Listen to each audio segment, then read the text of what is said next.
জনগণ সিদ্ধান্ত নেবে ক্ষমা করবে কি করবে না। এটি ব্যক্তিগতভাবে কারো করার বিষয় আছে বলে আমি মনে করি না। বাংলাদেশ জাতীয়তাবাদী দল এবং গণতন্ত্রকামী শক্তির যে ঐক্য হয়েছে, এই ঐক্য কোনো অবস্থাতেই ভয়ে ভীত হলে 5ই আগস্ট উনি পালাতেন না।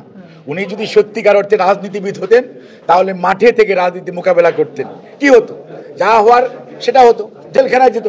এবার আমরা 90-এর পতনের পর দেখি নাই, 90-এর যা আমাদের গণ অভ্যুত্থান সেটার পর আমরা দেখেছি স্বৈরাচার জেলখানায় গিয়েছে। কাজেই সেই ক্ষেত্রে উনি রাজনীতিবিদ হিসেবে যে দায়িত্ব যেটা করেছেন, সত্যিকার অর্থে ওনার মধ্যে যে নিজের প্রতি এক ধরনের যে অন্যায় করেছে, যে অন্যায়কারী তার মনের যে দুর্বলতা সেটা উনি প্রকাশ করেছেন।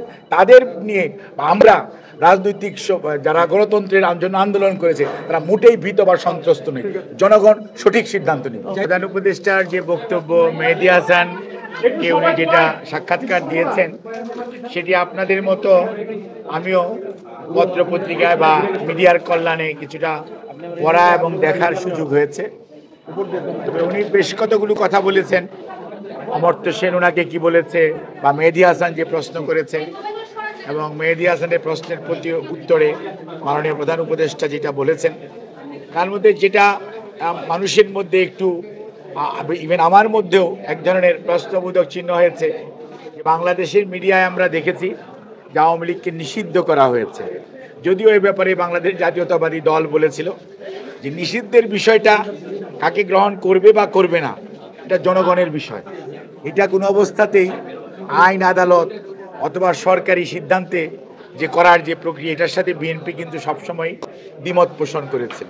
বিএনপি বলেছিল জনগণ সিদ্ধান্ত নেবে কারা অন্যায় অত্যাচার করেছে। তবে বিএনপি সবসময় একটা কথা আমরা বলছি, সেটা হচ্ছে দোজ হু আর এই গণহত্যাকারী এবং এটার যারা আদেশ দিয়েছে তাদেরকে আইনের আওতায় এনে যথাযথ বিচার করা, এবং সেটি সাবেক প্রধানমন্ত্রী হোক, ওনার দলের বড় বড় নেতারা হোক, অথবা দলের অন্যান্য যে কর্মীরা আছে যারা এগুলোর সাথে, এবং সরকারি কর্মকর্তা কর্মচারী যারা অতি উৎসাহী হয়ে বিভিন্ন বাহিনীর লোক এবং অনেক সংস্থার লোক, সর্বোপরি আপনার প্রশাসন দেখেন, বিচারালয় দেখেন, অনেকে ওয়ান স্টেপ এহেড, তারা অতিরিক্ত মানে আপনার করেছে যেটি তাদের জুরিডিকশনের মধ্যে পড়ে না।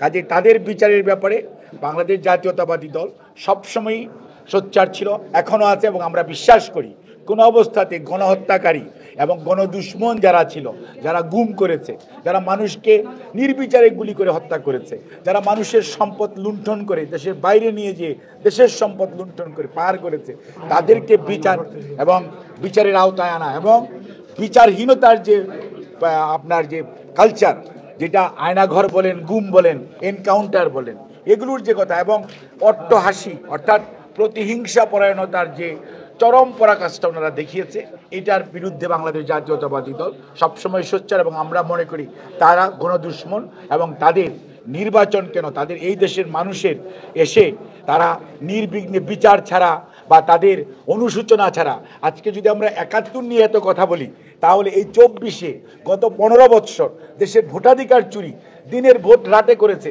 তার জন্য তাদের অনুশোচনা হবে না, এটা তো হতে পারে না। কাজে দে নিড টু মানে আপনার কি বলে যে আনকন্ডিশনালি জনগণের কাছে ক্ষমা চাইতে হবে, যেটা জনগণ সিদ্ধান্ত নেবে ক্ষমা করবে কি করবে না।